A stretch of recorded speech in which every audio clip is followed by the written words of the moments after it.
All right, Jason Rona back here in the J Concepts Garage. We're here for the second part of our video on RC mentors. We talked about how we went out on Instagram and we asked people to give us some input on who they felt they would like as an RC mentor. And we happen to have one here in the garage with Spencer Rivkin. He was, we had Mayfield at the top, then we had Kinwald, Adam Drake, and me and you. So we got you in here in the garage. We're talking about this, and we also have some great video from Ryan talking about some different aspects of being a mentor in RC. But we alluded to earlier in the part one was that there are kind of some different phases you go through with this, and we're going to talk to Spencer about that, which is to me when you get going, when you start in RC, you start in racing, you have some mentors that help you get going. Most importantly, they help you get probably to and from the track where you're going to. And Spencer, talk to us about kind of getting going in RC and people that helped you, like your dad, to kind of get you started, and what it's like to have a mentor when you get going and just starting in the hobby. Yeah, like you said, it all starts with your parents, your mom or your dad. In my case, it was my dad mostly. That would take me to and from the track right after school, getting me into the hobby, and really just spending the time with me at the track, and really just working with me on just having fun and enjoying myself, competing against other kids my age, and it was fun. And obviously, the hobby was something that was an in for me to kind of get away from some drama in the household or school or being bullied or of some sort, and that's kind of how it all started for me. So talk to us about what it kind of means to you have a supportive family member, or it might not even necessarily be a family member, but somebody that helps you, like, just get the cars, you open it up, you start with it. They might help you with some basics, and then driving back and forth to maybe a track or something. Yeah, of course. I mean, when we were first getting in, my dad would, we would go on A-Main Hobbies or the local hobby shop and pick out which car that looked the coolest or was fitted for that style track. And, we did it together. We built the cars together. My dad was actually kind of the one that kind of built the cars when I first started. And sure, we didn't really know anything about it, especially my dad. He was just kind of winging it, and he just kind of went all in with buying the right parts and getting the right hop-up parts. It was a full new experience for us, and we really dug deep into the hobby, and we went all in. My dad was able to financially, help me do better on the track of getting me the right equipment, and that's what the fun is all about. So yeah, we talked to Ryan about the same thing. Obviously, he ranked really high on our list we had here, and he had some things to share about going into getting going with RC. He started a little younger than you, I think, and getting going with his family, and he was able to kind of share that with us in a video, which was kind of nice. Yeah, when I first started racing, obviously, like most of you, my parents got me into it when I was really young. And, they supported me, obviously, financially and, just with moral support through the first part of my racing. And, my dad taught me the basics out front of the house: turn left, turn right, around some paper plates on the street. And then it kind of went from there to the track. And they took me to a couple races in California, a few times a year, and got me kind of around all the guys that you want to be around. It wasn't as easy back then to kind of meet people.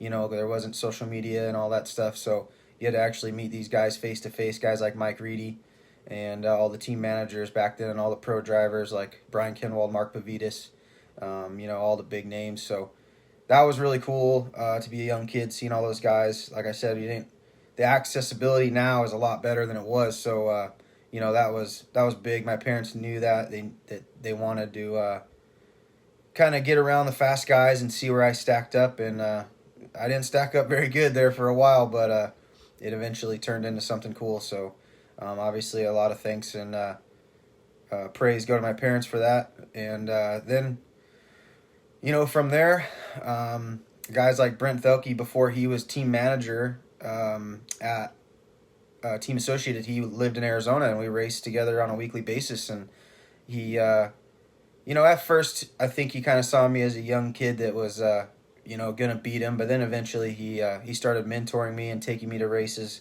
like down to the track in Tucson because I couldn't drive yet. And then, we didn't know it, but all of a sudden he was the team manager at Associated, and, that kind of started the process of being a pro driver.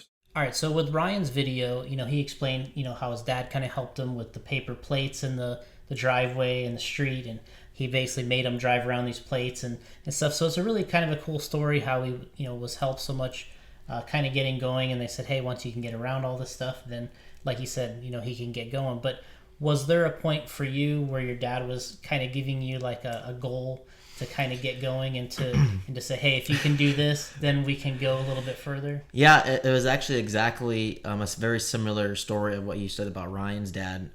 We went to a big parking lot. We went to Walmart, bought some cones.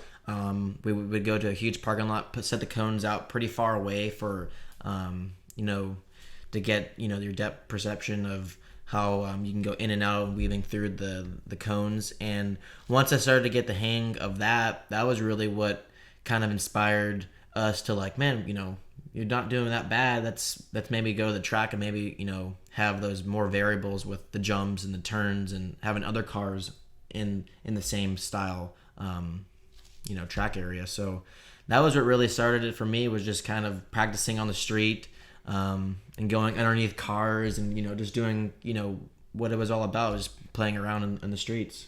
Yeah, I mean, one thing that kind of comes to my mind when I think of that is Ray Monday, during sort of the lockdown pandemic. Him and his son, they set up stuff in the driveway, and he basically made a track out there, with turns and obviously his son is very advanced in driving at this point, so he was making that track layout on the driveway look pretty easy, but it's still hard, right? It is very hard, especially when you want to like.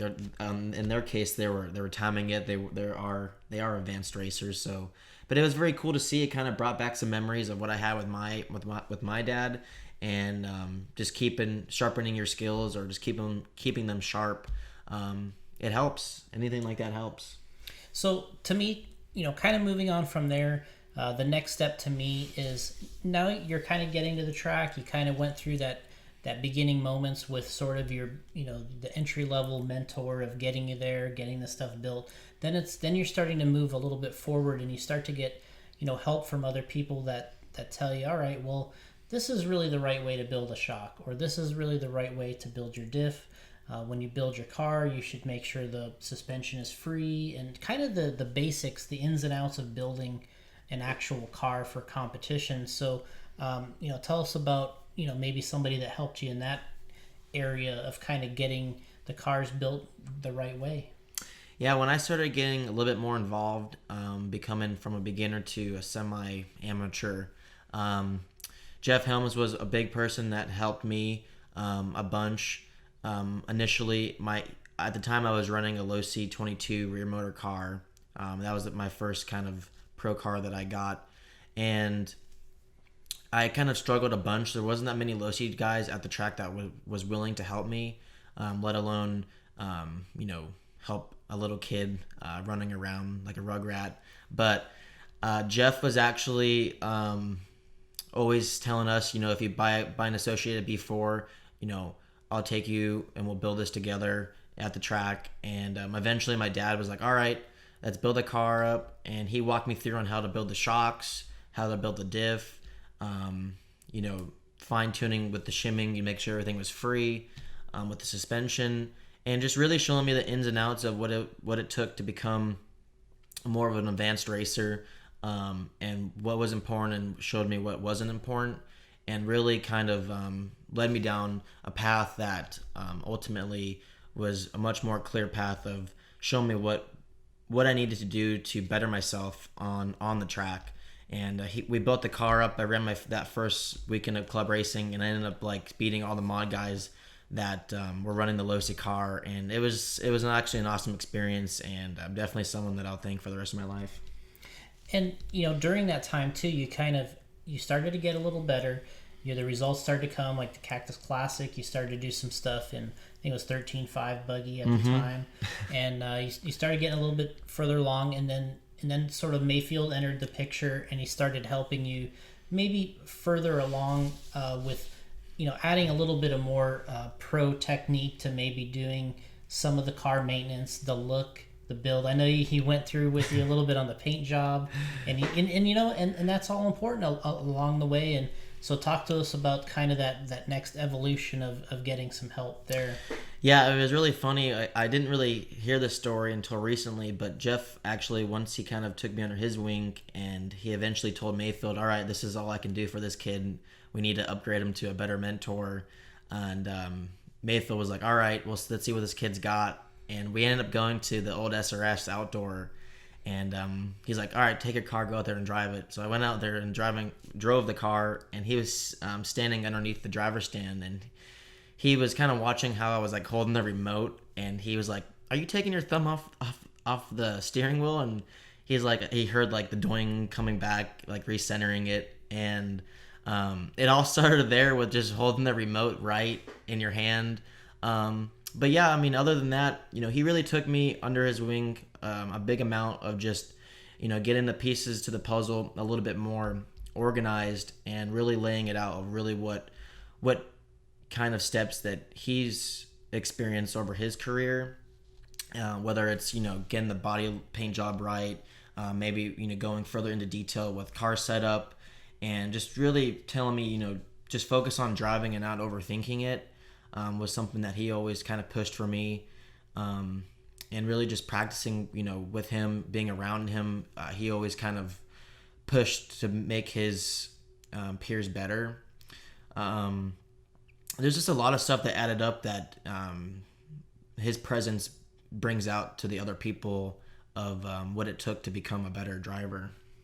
And then, to me, I think you had some of those elements, and then we kind of enter the Kinwald effect, right? Mm-hmm. Which he's obviously one of the guys that ranks high on the list on our chart, and to me, he's probably should be the highest in my opinion. But because everybody that he's dealt with over the years, he's always bringing out the best in these guys, and he's really good to me with parts, maybe 2 and 3 of this, which is building the car right, and then sort of the finishing touch. But share some things you learned from Kinwald, because this is where you kind of really had to go deep now, because there's the things like Mayfield's teaching you, but then you go into Kinwald, and this is a lot of deep diving, because it's like, all right, now we're into making tires and wrenching on the car a little deep into some setup tips, and you're asking a lot of questions. So as far as the Kinwald effect, tell us about getting into some of those details.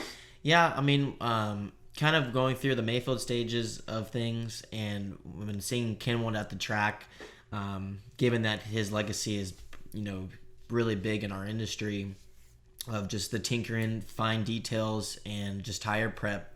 And I was always the one that would ask a crap ton of questions. I mean, I wouldn't care if they would get annoyed. It was just like, I wanted to know, and I wanted to figure it out. And that was one thing that Mayfield always would say. You're like, man, this kid's a sponge. Like, he will absorb anything you say. So, but anyways, Brian was always the one that would, be pro of asking the questions, because he enjoyed answering them in a very detailed orientated way, of going the extra mile, of figuring the car setup out, and going through tire prep, going through these details that I would have never expected to learn in this hobby. And he really showed me the ways of taking the extra time to figure something out. We would draw things on paper to make it look, have a photo picture of kind of an explanation of what we were trying to do, whether it was like designing a tire, or cutting a tire to make it a different diameter, or doing something with the foams. And he really taught me a work ethic of going the extra mile to figure something out. So because he knew that some of these other racers wouldn't go that far to figure something out, and that was the kind of motivation that I had, was, well, I'm willing to do the extra work and go the extra mile to be the best driver that I can. And not only that, have the extra knowledge that no one else wants to learn. And that was all stuff that I was willing to absorb from Brian, and that's what he provided for me. And just going through those fine details of, the setup stuff.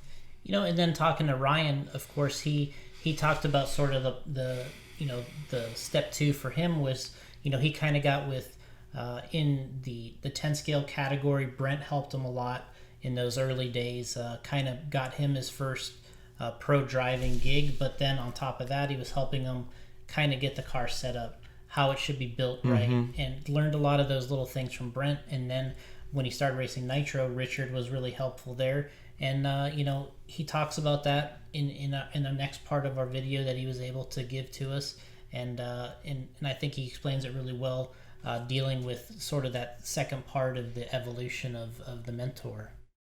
I can't keep going until I mention Mike Reedy. Like I said in the first video, my parents used to take me to California, and we were lucky enough to meet Mike. My mom would always kind of have a coffee pot at the track, and he would come by and talk and, have a cup of coffee and hang out. And he was definitely the best at talking to anybody, willing to help anybody. Back when we first met him, I was running low-C cars. Obviously he was a team manager for Associated and Reedy, and that didn't bother him. He just, liked to talk to good people and would give us advice.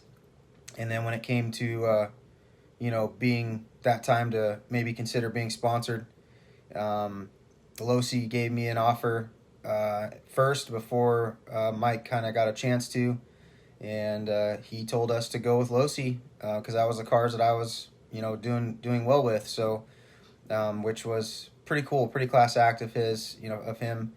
And he kind of gave us the recommendation to try it for a year and see how the support is, and if it doesn't work out, then give him a call. So we did that. It didn't really work out, and he remembered us. We gave him a call, and he took care of us. So because of Mike, that kind of started my relationship with Associated, which then turned into, like I mentioned before, working with Brent Thelke more closely at home. And then, once he became team manager, he introduced me to a lot of guys. I got to work with, guys like Mark Pavidis, getting to meet guys like Cliff Lett, and having these guys in my corner at a young age was big. So he kind of got me on the travel program for 10 scale at first, and at every event he was there to help and mentor, and he did a great job. And then kind of going into the Nitro scene, that was when I got to work with Richard Saxton, and he kind of caught me off guard initially. He was a little crazier back then than he is now, and but he was really knowledgeable. He was the dominant guy in A-scale and in the gas truck racing.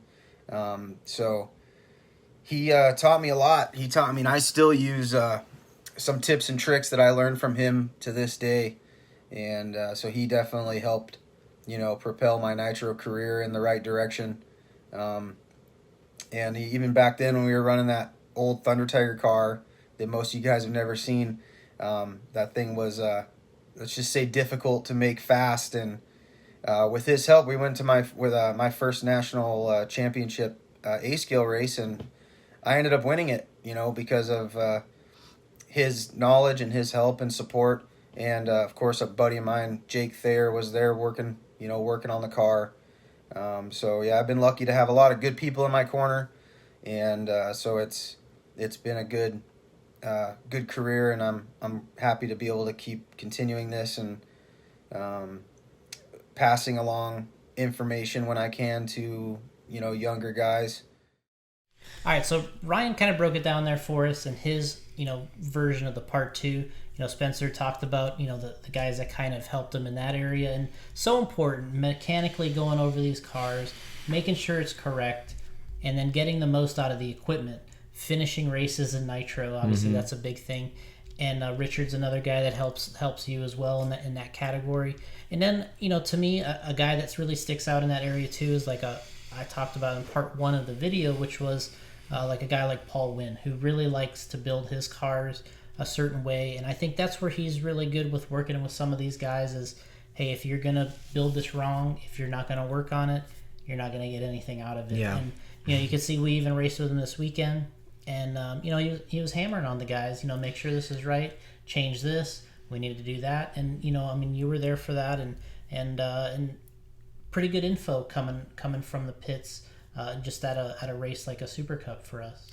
Yeah, this past weekend was my first Super Cup experience, and I've learned a lot of stuff throughout this past weekend from Paul. And I kind of told him after the race, I was very surprised of the leadership that he had with his guys there. Jackson, AJ, Lee, Julian, and the kind of presence that he brings to those races. I saw a lot of customers came up to him asking for tire questions, and it just shows that he's built a legacy here, and over his career of the experiences he's built with Jason and being around the hobby for a long time. And I told him that I appreciated what he's done in the hobby, and he's been a part of my career of just at races, asking him his opinion, and he's really, really knowledgeable. And I was I was super pumped to see that the team atmosphere here in Florida was really awesome, and something that I think is an example of what it should be in this hobby.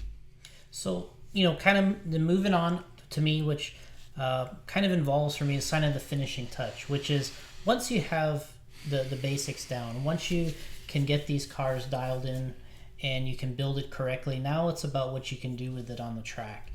And now this becomes more of sort of the final hurdle, I guess, to me, which is how do you finish off a good weekend? How do you finish off a bad weekend? How do you turn a bad weekend into a good weekend? And all these type of things that I think a racer goes through now is it's kind of the final hurdle, which is you might be a fast racer now, putting it all together, putting a whole run together. And I know a lot of the young guys, they concentrate on certain things that, I got to have the fastest lap, I got to have this. But at the end of the day, now you have to have some more coaching here and the mentors that come in and say, okay, now when you look at this information, you look at the track, this is now the final step to putting together a run that puts you in the top 3. And then what you can do from that position on the track, now that's where you can get yourself these wins. So we talked to Mayfield about, talking to you about, which is kind of getting over the hump. We went through this at a lot of races where this is an area where I think that kind of I come in and work with you guys a little bit, which is to me is working through the ups and downs of a weekend. So talk about that side of things. We got guys like Brent and everybody that you have had great people in your corner.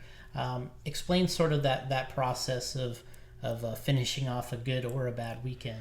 Yeah, as a racer, it's always easy to think negative because of the you start off a weekend of practice breaking in the first practice run, you're like, crap, this is going really good, and for instance, like really bad, and you come back to your pits and you're just really moody, or you're just thinking of negative, like, oh crap, I'm going to be one less run behind the fastest guys in the world.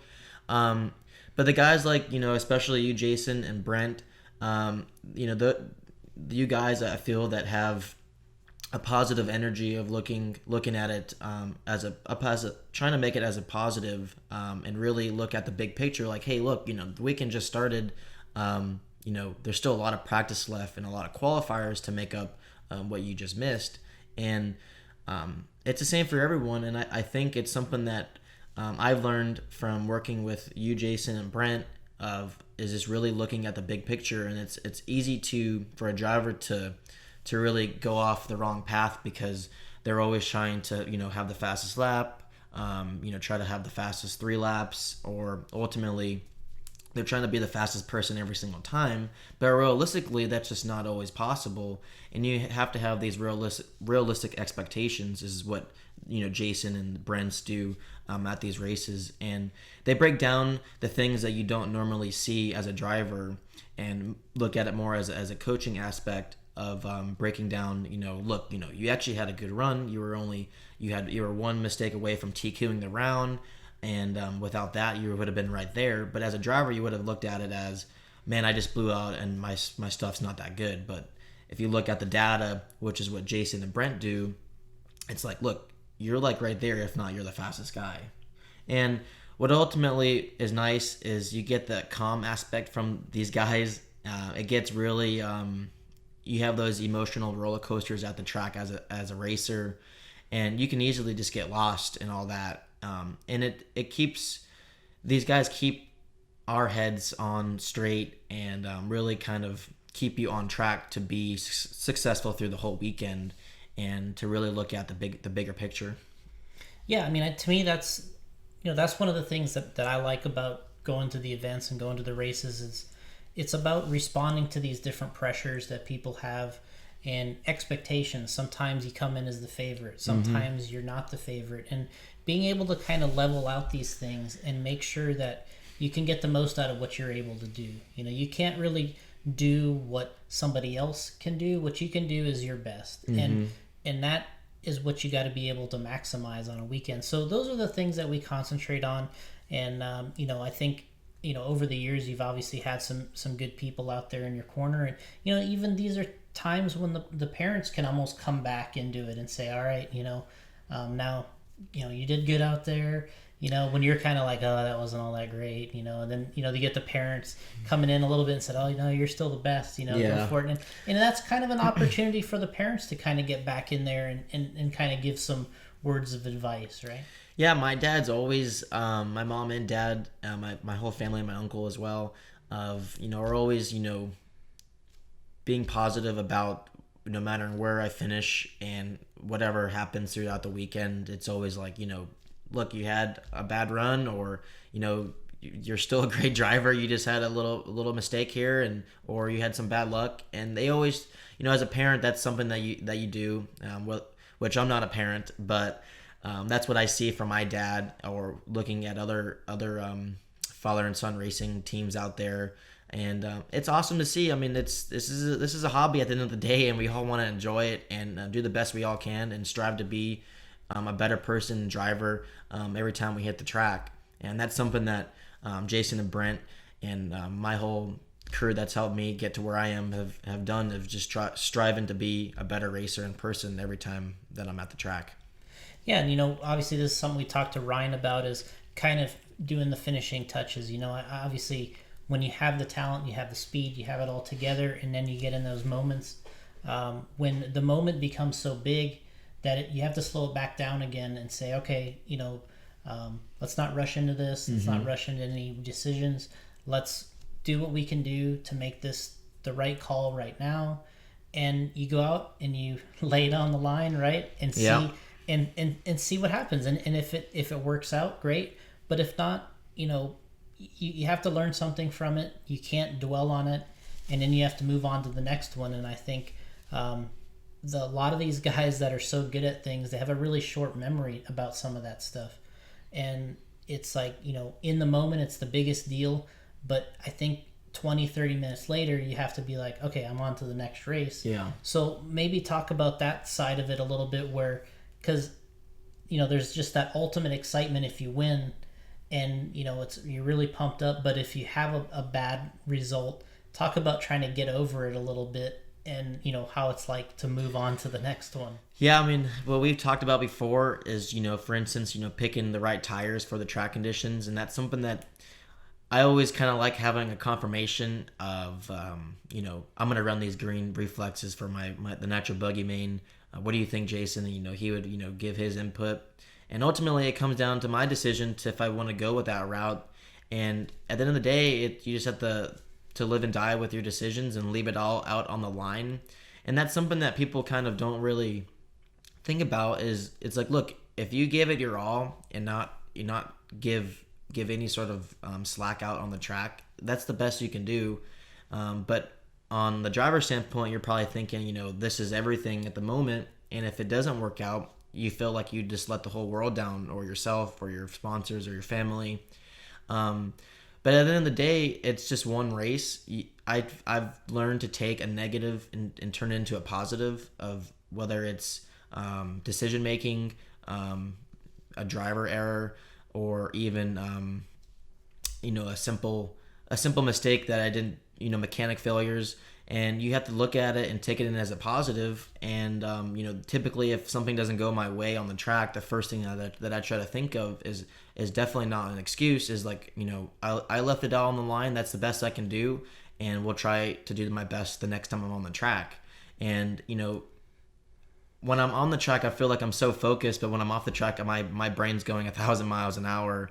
So for me, it's kind of easy to kind of think about the things that I'm trying to focus on the next step or the next race, and the things that happened in the past, like a negative thing of a bad race, it's completely out of my memory. So, and then we went over this obviously with Ryan as well. He had a great, finish to his kind of the third step of this mentor system, which, he brought up, great drivers and people in the industry that help him, and guys like Adam Drake have a bunch of experience, and pit people that Ryan have had over the time, here and there that help him, the Joe Pillars and guys that come in and help him, whether it's a pit thing, whether it's having a guy that can help you get your stuff ready, or just simply being there, moral support. So there's a lot of that goes on in this. And, and Ryan has a good explanation here of, kind of what he feels is kind of the good finishing touch for him. Now I want to talk about some guys that more recently have been a part of my program. And without these guys, my life would be a lot harder, and my racing would not be as successful as it is currently. So I've like I said, I've been able to work with a lot of guys, and I've been very fortunate. So nowadays, guys in my corner like Joe Pillars, Adam Drake, Jason Rona, these guys are, pillars in the RC community. That everybody likes these guys, and luckily they like me. And so Adam Drake, at every Nitro race, he's always there to offer set up advice. We work really well together, throwing ideas back and forth. He obviously takes care of my Nitro engines, which is a huge time saver. And he's always available on the phone for any questions, or if I have any wacky ideas, I run it by him, and he tells me, "You're dumb," or "That sounds good," or whatever. So that's always been a good relationship. A lot of the reason why I went to Losi initially, because I wanted to work with Adam, and because he's obviously been very successful, and he's always been that guy that will help anybody if approached to. And then obviously because of him, I wanted to go to Mugen, and we kind of found this great package with Mugen and Yokomo, and because of that, it allowed me to continue to work with Joe Pillars. Joe Pillars came on board with Yokomo, and we've worked well together. Initially, we worked together just on the Orion side, and now we work together on the Yokomo side. And he's always there, the same as Adam. He's always there for any sort of questions or concerns I have, and he takes care of his guys really well, and he'll help anybody also. So it's having him at the track. He will take care of kind of anything that needs to be taken care of, from the smallest stuff, getting lunch, standing in line, or to like gluing tires. And we at the Worlds in 2017, I blew my car apart, and me and him rebuilt an entire two-wheel drive in like 20 minutes. So having guys like that in your corner has been, that's huge. So and then of course, I haven't really talked much about Jason Rona, but that Jason's been around my racing since the beginning. I started when I was running for Proline, he was working for Proline, I believe. We met each other, and then he started doing bodies and small stuff out of his garage. And I was one of the first guys to run his products. So, he's been with me since the beginning. I've been with him since the beginning of J Concepts, and he's always been there for any sort of business decisions that I've made in this industry, or even life. Just life stuff that I've had to talk through or whatever. So, great relationship with all three of these guys, and yeah, because of that, I think I'm still able to do what I'm doing and enjoying it. They let me make decisions, that aren't always maybe great for them, but they understand that I'm doing it for, the right reasons. And if I need to take a break or something like that, they're okay with that, because, sometimes this stuff gets pretty crazy, a little overwhelming with the schedule eventually. Not right now, obviously we got a lot of time on our hands, so, but yeah, thanks to them for all their support. So, Ryan kind of broke it down there for us, like his kind of final steps into, getting into that mentor state of mind, and who he's got there, kind of fill in the blanks for him, at the end of the day. So, give us some things that you're looking forward to, kind of in the RC industry. Maybe some drivers out there that you're working with right now. Obviously, you ranked really, really well on the list that we did. And obviously, this isn't the most scientific thing out there, but you know what? You're helping a lot of people. You helped somebody at the race over the weekend, and guys on the team, guys that were just broken on the track. Yeah. Who do you got on the radar right now? That people that you're kind of helping, whether it's online, messenger. You mentioned we got guys that are traveling with you. So what do you got? Yeah, I mean, obviously, Jackson Brunson is actually someone that is becoming a really good driver out on the track and a good representative off the track. And he's been one of my best friends. And I can see that he has the fire and ultimately the will to become someone that's become a better driver. And I see a lot of guys online that message me about some tips that I can give them, and it's really awesome to see that these guys online, want to look for help and try to become a better person or driver. And I try to provide the things that I've learned to them, or to show them the ways. Like since Jackson's always at the track and we travel together to races, of this, to show them like the things that we talked about from step one or part one and part three, or part two and part three, of building the shocks, the stuff that I've learned from Brian, the fine details with the tires, and just give them the right direction. Because ultimately, once I have appreciated the things that the people that have helped me become who I am today. I want to see someone to do the things after me or during the end of my career, because this is a hobby for everyone, and without to have someone behind you to become someone good or great in RC, what's the point of sharing those what's the point of not sharing those experiences? Because at the end of the day, that's what we all want. We want to have these memories that we have all been a part of, and share those awesome moments at dinner and talk about the race, and see the champagne spraying on the new up and coming winners, like Aiden Horn at the Reedy race, and those guys. It's as I've gotten older, I've respected the people that have showed me the ways on how to become a better driver. And when I was younger, I was like, yeah, I don't want to help anybody, or I want to just be like be a me team only. And I really matured a lot for in that aspect of really wanting to give back to the hobby, because without the people that have given back to me, I wouldn't even be in this position right now to even talk about this. So it's really just about sharing those memories, enjoying those times with your friends and family, and meeting the people around the world that have really changed the industry and made it become better and better throughout the years. Been very fortunate to have a lot of help along the way.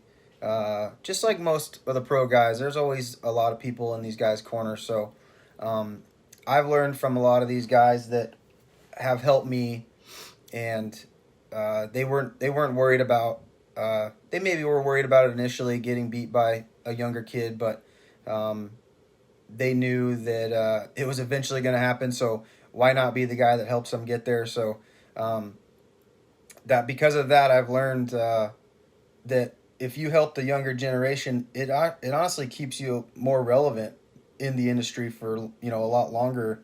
And guys like I've mentioned, Richard Saxton, Adam Drake, Jason Rona, Joe Pillars, these guys at one point were at the top. They'd go to every race and compete for the win, and they are still very competitive drivers, but they've also taken a backseat to working in the industry and, putting in tons of hours, not just at the track, but at the office, helping develop vehicles and stuff like that. So, so I've learned from them that I want to be able to do the same thing. So when younger kids come up to me and or anybody comes up to me and is asking for advice, no matter what car, I try to be accommodating as possible. Obviously sometimes in the heat of racing, I might brush somebody off, but I try not to.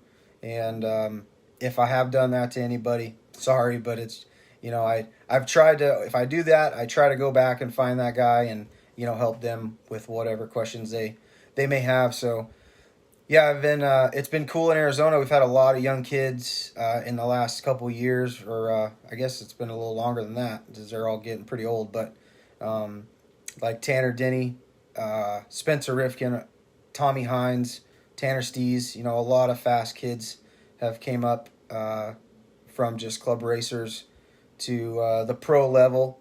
A few of the guys have kind of stepped back a little bit, but it's been a lot of fun. I've learned a lot from them. They've learned a lot from me.